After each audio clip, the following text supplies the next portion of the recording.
I got married because it was just a stage in life. I really didn't know what I was getting into. Yeah, and to sustain a marriage is hard work. We are told it's hard work, but we don't know the magnitude of the hardness of this work until you get there.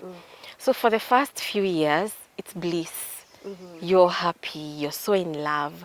But then as that fades, now you have to keep the love there by working hard. You have to be intentional, you have to be deliberate, and sometimes you realize you don't have the strength for all this hard work, you know. You just want your freedom, you just want to be yourself.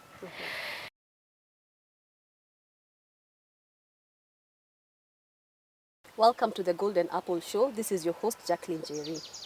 So now, many of us grew up watching Disney movies, and there's this happily ever after scenario where you meet your Prince Charming, and then he sweeps you off your feet, and then life just takes a very sweet turn and you live happily ever after.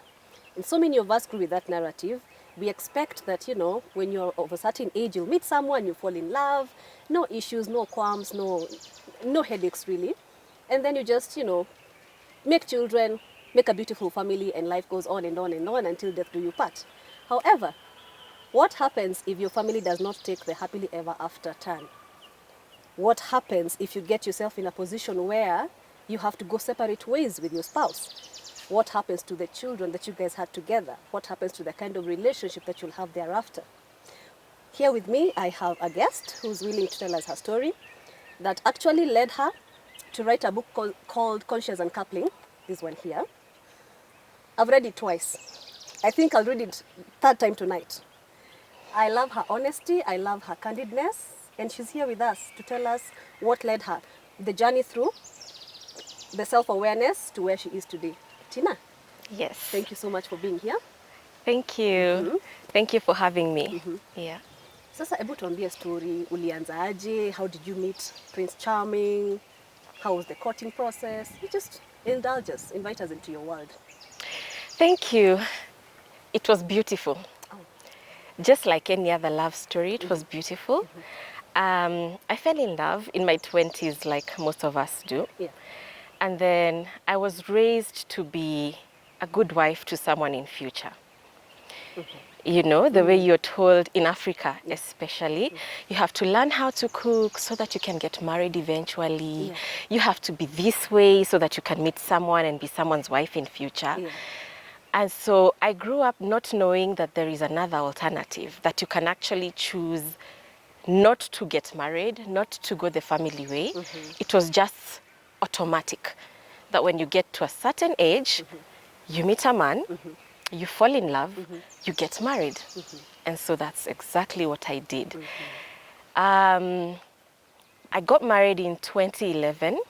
I think that was one of the happiest times in my life. I had a very beautiful beach wedding. It had been my dream to have a beach wedding. I love the ocean. I love the coast. I love beaches. And so I took my wedding there. It was a destination wedding. Beautiful. My parents were so happy, so proud. You know, parents are always happy when they see their child has gotten their own family. Yeah. And so for the first few years, it was bliss. I have no complaints. It was good when it was good. But then this is a person you meet in your adulthood. They're totally different from you. And at some point, the love changes. Let me not say it dies, it changes.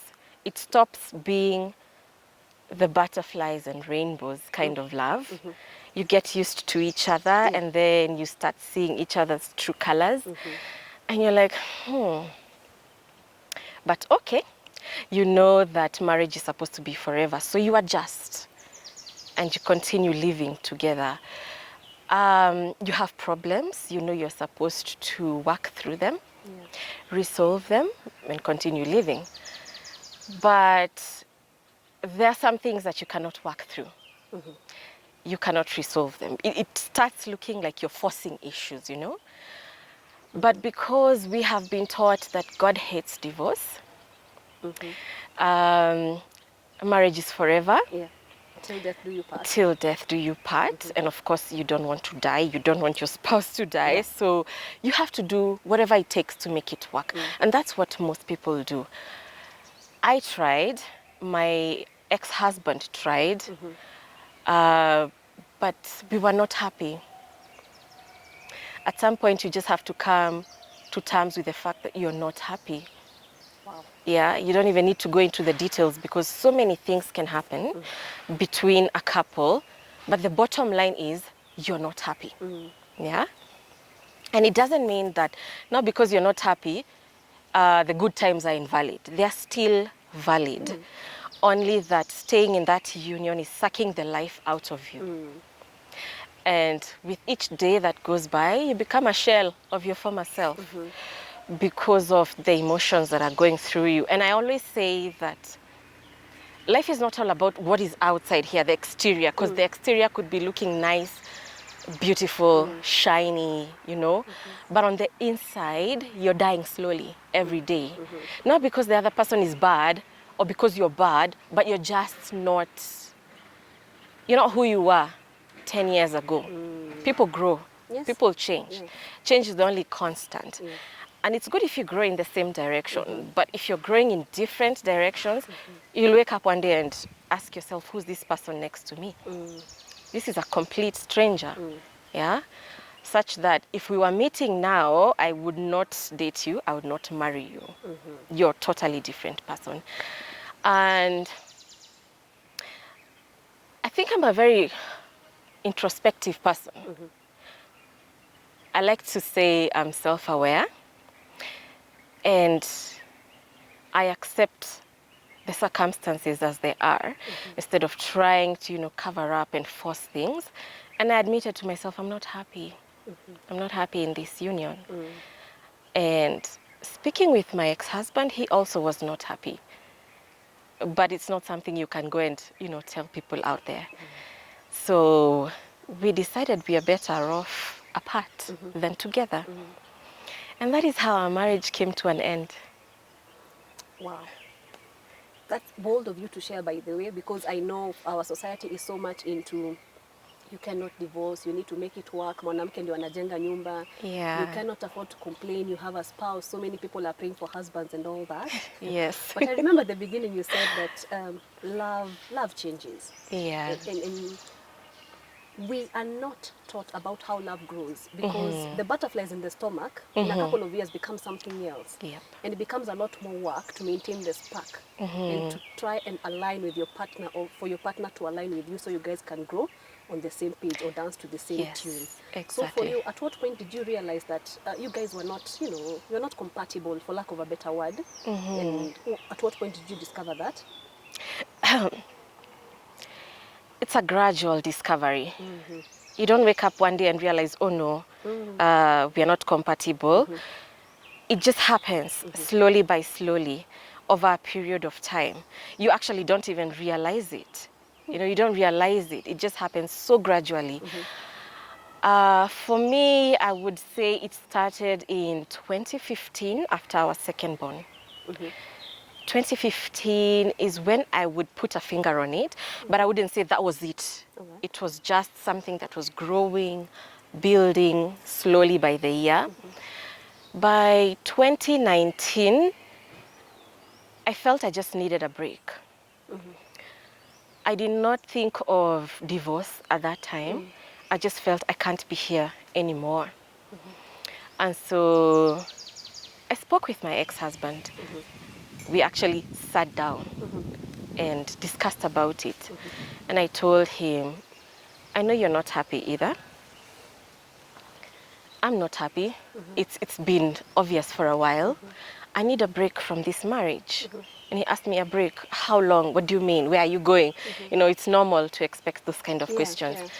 And I didn't know. I just felt I need to get out of here. I can't be here right now. And we agreed. And he said, it's okay. But during your break, can I reach out to you? Can I talk to you? And I said, yeah, it's fine. And so we agreed I'm going to be at this place. I'm not taking the children. you can stay with the children. Of course, I don't want to disrupt their education and what they are used to, the home environment. I don't want to take them out of there. So this is where I'm going to be, and I'll be coming to visit. And we agreed. And I didn't know I'm going for how long. I just knew I need to go. Wow.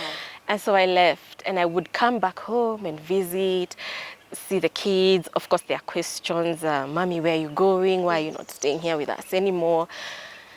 I always had an answer. The kids also knew where I was. Okay. And they knew they could access me anytime. Plus, we used to talk on the phone all the time.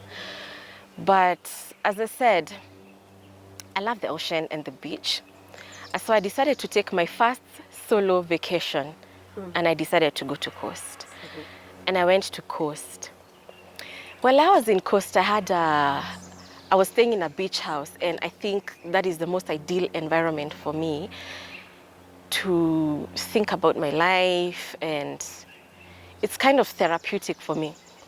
So while I was there, I felt this overwhelming sense of freedom and contentment being there by myself. I'm nobody's wife.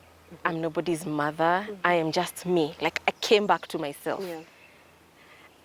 And I just felt this is what I need. This is what I want. I don't want to be a wife anymore. And so by the time I was coming back to Nairobi, I knew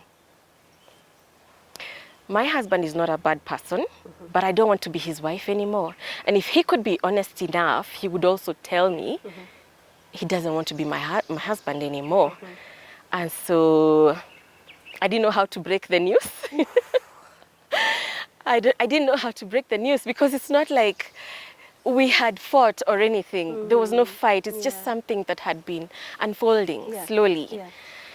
So I didn't go back home to our matrimonial home, but I came back to Nairobi, but I went somewhere else. And so I think he'd also had time to think about it. And he's actually the one who initiated the divorce. And he told me, I think for our well-being, we are better off separating. Let's go our own ways. We can be friends. And that's a phrase that people don't understand, that how do you break up with someone and this person becomes your ex and you're friends? It's sort of like a new concept, you know, to us. Yeah. I don't know if it's Kenyans or Africans. And I thought, wow, that's good. Yeah, we don't have to be enemies because now we are divorced. And how are we going to go through this? How do we tell our family? How do we go back and... Because people will ask questions. What happened? Have you gone for therapy? And you can't just tell people, we are unhappy together.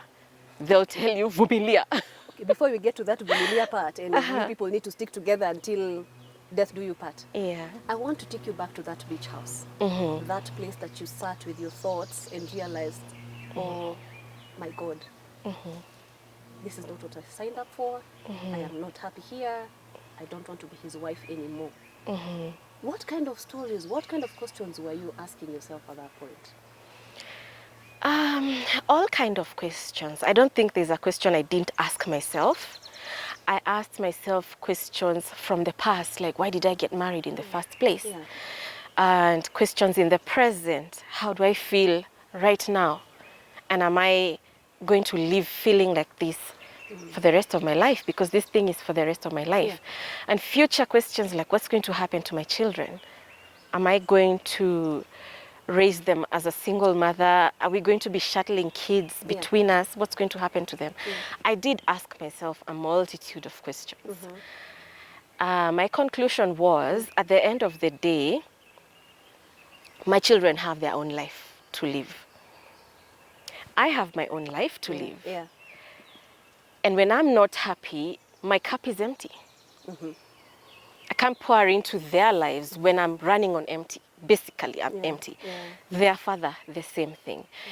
If we can be separate, but happy and well all round, physically, emotionally, spiritually, then we are better off as parents for these children.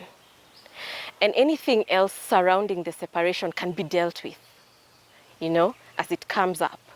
But staying in this union is just sucking the life out of me.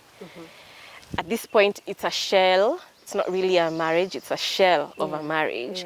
We're just there going through the motions. And I love life. I love life. I want to live it to the fullest, you know. It's a gift, it's a blessing. Why waste it? Because this is what is expected of me by society. Yeah. Or why waste it because I'm sacrificing myself for my children? And so that's how I decided, after thinking about all these things, I choose me. And choosing me doesn't mean I'm saying no to everyone else in my life.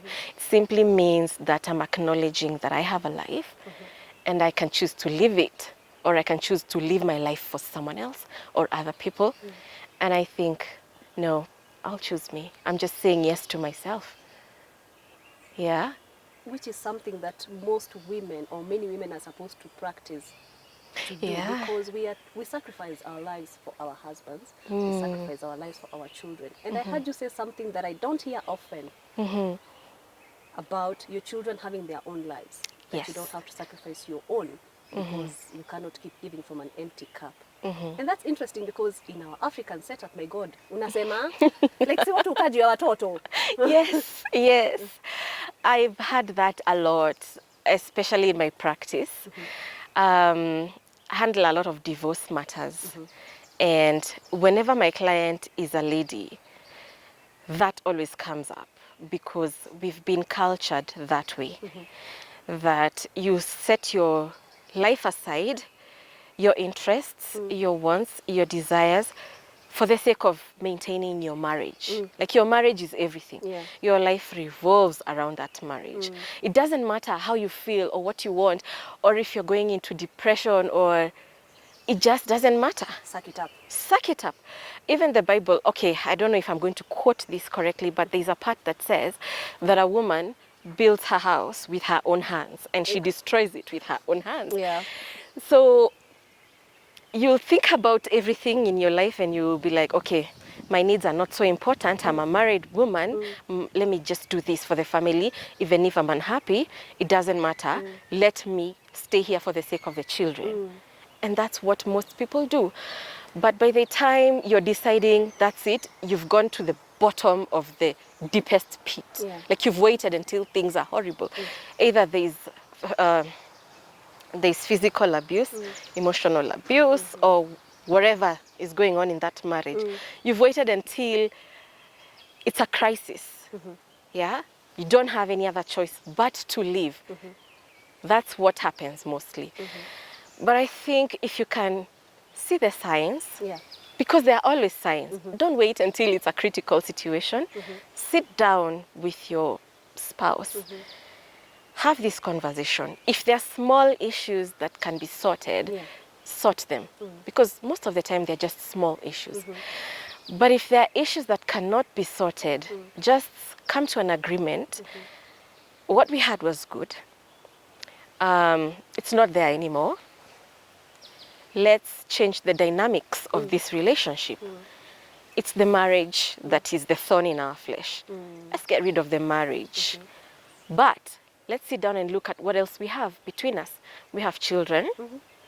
We perhaps have properties. We have businesses. And all these things don't have to collapse because the marriage is not there anymore. If you can sit down, openly discuss about these things, you can salvage everything else and get rid of the thorn in your flesh. It's not easy. It requires a lot of maturity, but it can be done. Yeah. Yes.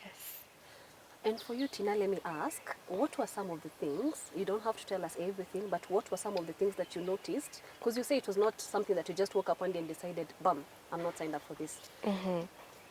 Kulikuwa tuna patterns. Kulikuwa tuna cycles. What were some of those things that you noticed and you were like, this is it? I think I could trace that back to the reasons why I got married. I got married because it was just a stage in life. I really didn't know what I was getting into. Yeah, and to sustain a marriage is hard work. We are told it's hard work, but we don't know the magnitude of the hardness of this work until you get there. So for the first few years, it's bliss. You're happy, you're so in love. But then as that fades, now you have to keep the love there by working hard. You have to be intentional, you have to be deliberate, and sometimes you realize you don't have the strength for all this hard work, you know. You just want your freedom, you just want to be yourself. So, and also we are changing. Yeah, Because we people grow every change. day. Yeah, because when we were dating, we were both single. We had lots of freedom. We didn't have responsibilities. We didn't have children. But the moment you get married, now you have responsibilities. You have to change. You have children. Now a parent is born. You are not a parent before. And when now you're a parent, you're not the person you were before. It takes so much work, so much work. And you realize that some people are good at one thing, not good at another thing. Like you can find someone is a good spouse, terrible parent. There was no way of knowing that before you became parents. And we got married. None of us had children. We got children once we were married. And it becomes a daily struggle, just small, small things, which grate at your spirit every single day to the point you find yourself, you're annoyed on a daily basis, small arguments, expectations. You know, expectations of marriage are like, you shouldn't be hanging out with your single friends, you're supposed to be home by this time, all these bills have not been paid. It's a burden. You can't even say it is this one thing, because for sure, I cannot say that my husband was abusive. He was not. I can't say that he was adulterous. He was not. There is nothing major. Just small, small things that make you realize I was not cut out for this hard work, you know, and I can't put in any more of myself. Like, I'm depleted. I'm completely depleted. And it builds over a period of time. And the thing about these small, small things is that you don't notice them until they've accumulated over a period of years. So for me, I would say accumulation of about 5 years where you start feeling, it's not really depression. It's not depression, but I don't want to be here anymore. Yeah? And then you realize that our law is fault-based, and it doesn't give you the option of just leaving a marriage because you're unhappy or you're bored with the other person. So you have to look for fault in each other. And I'm telling you, when you look for fault, you will find it. You will find it. And that is one direction that I would not encourage people to go, because you're planning on co-parenting after this. You're planning on living peacefully after this. And that's how I came up with conscious uncoupling. Yeah, we can separate, not because you're bad, not because I'm bad, but we are better off apart as individuals. Yes.